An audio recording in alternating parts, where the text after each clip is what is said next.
All right, so I'm going to go ahead and just jump into a little bit of club business. Still no updates on the grant status. I think that's probably going to be a couple of weeks out, but I do want to make sure that we stay on top of that, and I will share information as I have it. Salvation Army bell ringing, Chris is on top of that.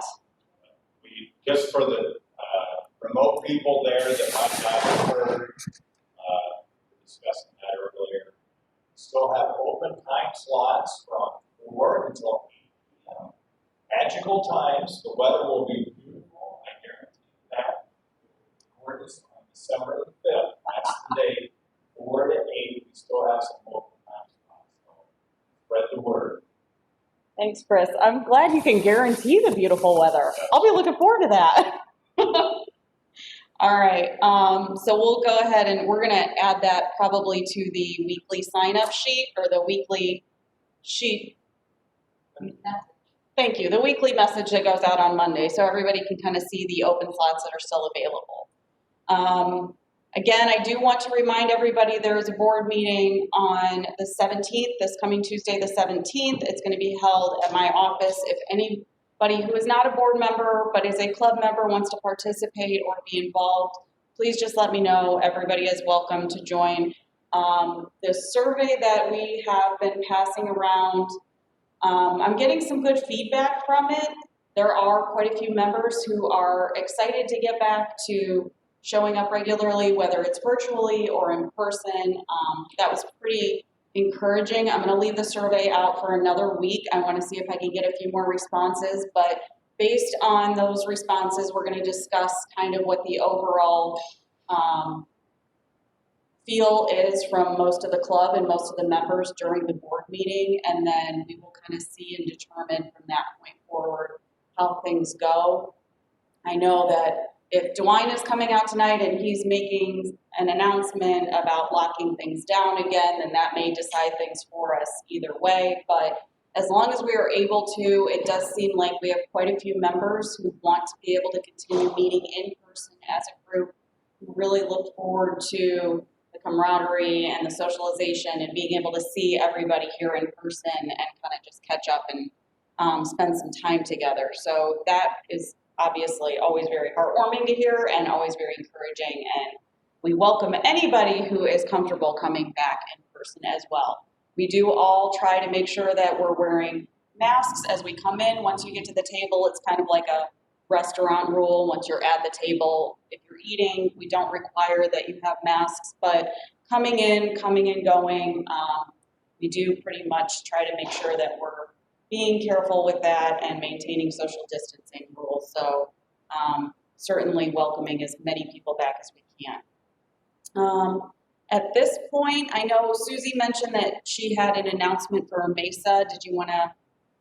We, many of you work really hard and they walk like doing and raise money. $1,600. Yep. Oh. And sent to Guatemala and 12 another big difference in the Honduras. The warehouse where many people have worked has collected, I think, 40 beds. Various hospitals. And they are going to Honduras along warehouse with most of the full. But losing that weight until something books that make donations and not things. But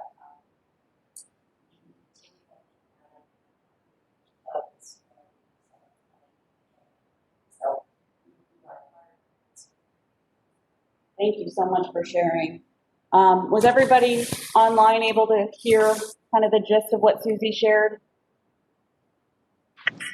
No, I cannot. Okay. She just was giving an update and wanting to say thank you for the participation that we had in the walk, run, ride event and knowing that our dollars went to good use. She said that there were bins and shipments going out to Guatemala and Honduras. So very excited to hear that our club had a good participation. $1,600, a little over $1,600 of that came from us. So awesome that we are able to support such a good cause. So thank you, everybody who did participate in that. And thank you, Susie, for the update. That's great to hear. All right, so at this point, I do not have an official bio, but we are going to welcome our very own Chris Renn, who is going to do our Member Spotlight speaking presentation for today. Come on up, Chris. We appreciate your volunteer.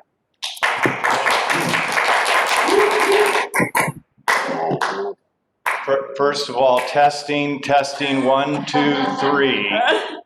Can everyone hear me on the remote side? Loud and clear. Awesome. 10-4, Rubber Duck.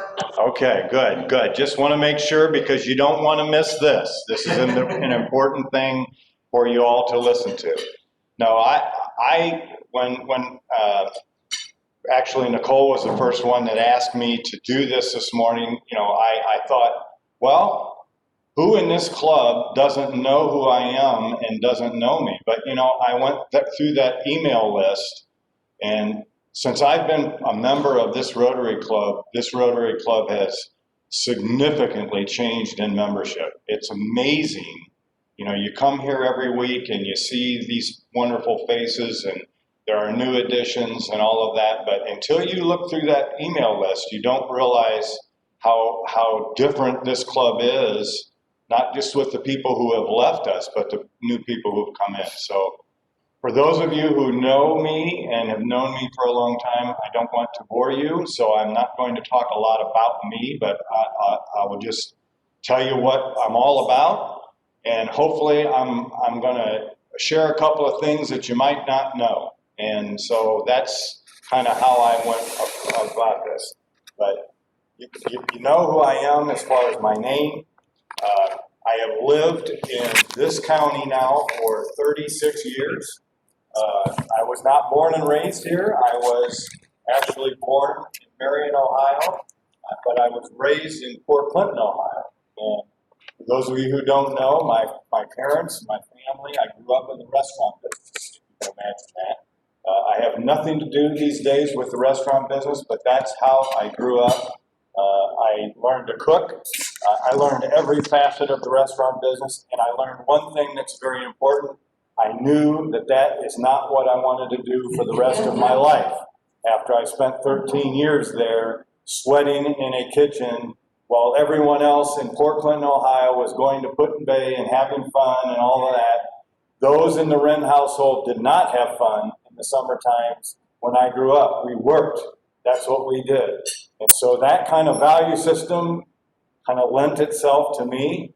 The second most important thing to me, other than knowing that I wasn't going to be in the restaurant business, was that I loved learning things and sharing what I learned, especially with kids.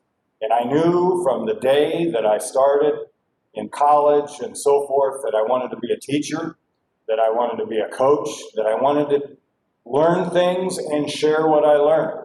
And that is what motivates me probably as much as anything. It still does to this day. As a matter of fact, in college, even before I graduated, I had the nickname Tidbit Skinny Hip. People called me Tidbit Skinny Hip. As a matter of fact, many people who I graduated from college today, my nickname is still Tid, in short for Tidbit Skinny Hip. I will not share what the skinny bit of my hips are all about. I will not share that, but the tid part I will share. The tid part is I love to learn things, and unfortunately, I make people suffer by having them listen to what I learn. I have a tidbit of information on anything. As a matter of fact, my wife tells me I have a head full of useless information. That's what she says about me, because I can remember phone numbers of every office I ever worked in to this day. Some of those offices do not exist. They don't exist anymore, but I remember the phone numbers from those offices. I can tell you the phone number for my dad's restaurant, which doesn't exist anymore either, but I can tell you what the phone number is. I can share how we used to answer the phone. So tidbits are something that is very important to me. That's why I enjoy Matt Klein's trivia. Many mornings I know the answers, but I work all night on Mondays and Tuesday nights. So I come here usually without any sleep on Wednesdays, and sometimes my brain just doesn't work as fast as I would like it to, but I certainly enjoy that piece. So that's a little bit about me. I've lived in all 4 quadrants of Hancock County. I have that perspective. I came here, I came here and my first place that I ever lived in Hancock County was above Space Appliance Store in downtown Findlay, right across from the department store of which I cannot remember the name of right now, but you would all remember it. It was right across the street. That's where the Cafe Marie's is today, or what right across there. But it was it was even before that. I can't remember. But anyway, Space Appliance doesn't even exist today. It is a parking lot. But my apartment was right above there.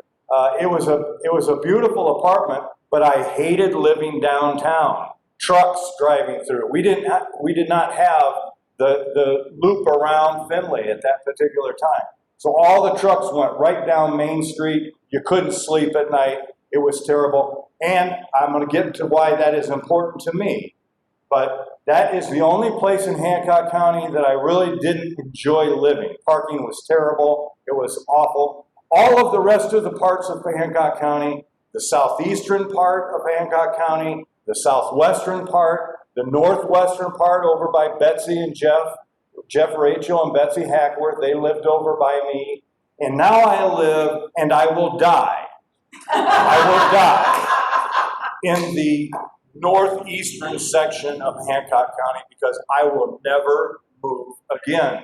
I hate moving. I've moved for the last time. This is where I will die. Never say never. I know, and that's what my wife tells me, never say never, but I'm saying it right now. I will not move again. So northeastern side, that's where I live. But in all of those places that I've lived in Hancock County, I've lived on the outskirts of towns where I could see the countryside. That is very important to me. Those of you who know me know running is very important to me. Why? Not just for fitness, for mental, yes, but also I love to be outside. I love to run and see the wilderness or the sunshine, or even when it's 0 degrees, I love to see what the world is like at that particular point. It is what motivates me every single day. It is something that is just very important to me. And I will tell you why it's important, and I don't want to bore you about this, but there's something else that is very important that was ingrained to me when I was a little kid. When I was a little kid, I spent at least a week or 4 or 5 days, usually in the springtime or the fall, in Brampton, North Dakota. Of all places, Brampton, North Dakota. Why is that important? Well, for those of you who don't know, it is Veterans Day, and my great-grandfather was not a veteran. He was not a commissioned officer in North Dakota, but he was one of the original militia in North Dakota who fought in the Indian Wars. Now we call them Native Americans.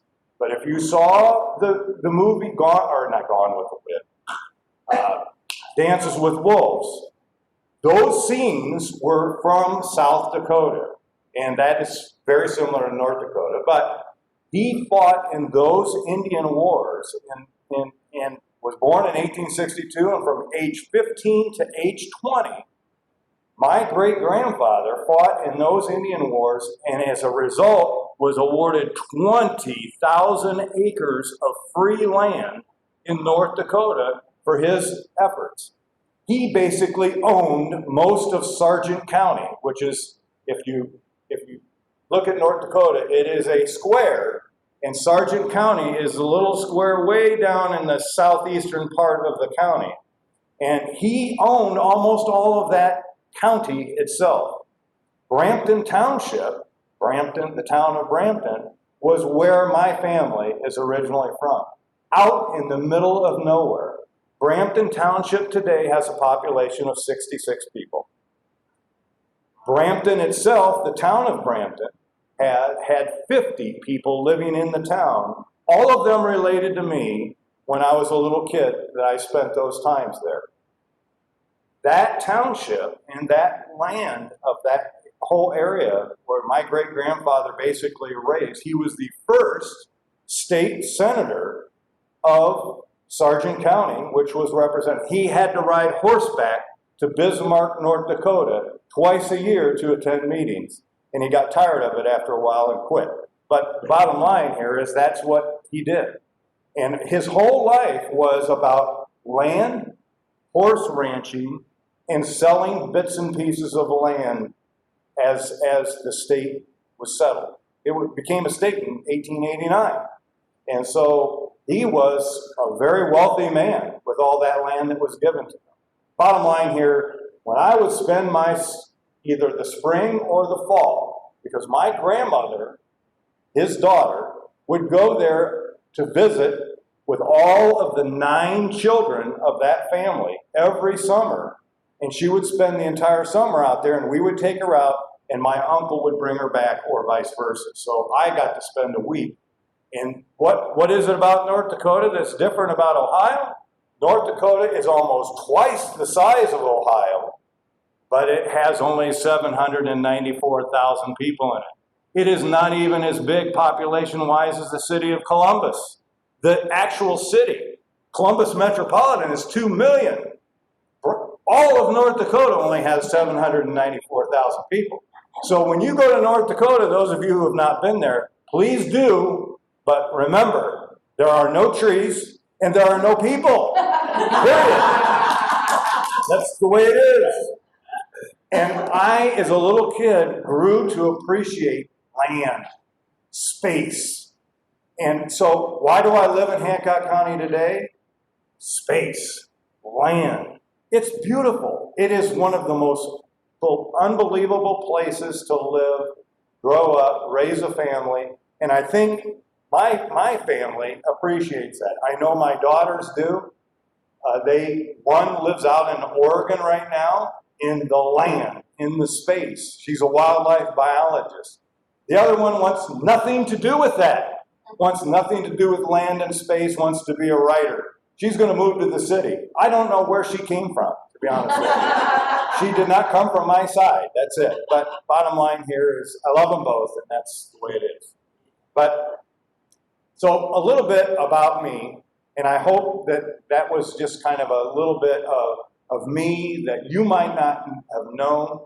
You know, there was a geography teacher that we had at Donnell, and he had relatives in Fargo, North Dakota, and I would always razz him. I would razz him all the time. Rick, you got to go see your relatives. And he loved his relatives, but he hated North Dakota. But I would razz him all the time. Come on, Rick, we're going to go out to North Dakota. We're going to visit your relatives in Fargo. It's God's country out in North Dakota. And Rick would say, and God would be the only one who would ever want to live in North Dakota. That's the bottom line. So I hope I didn't bore you. A little bit about me. There you go. Yes, We Beth. have a Rotarian that wants you to know that the store was LaSalle's. LaSalle's, yes. Thank you. I forgot that. That was Laura Iyer. Thank you, Laura. There you go. Thank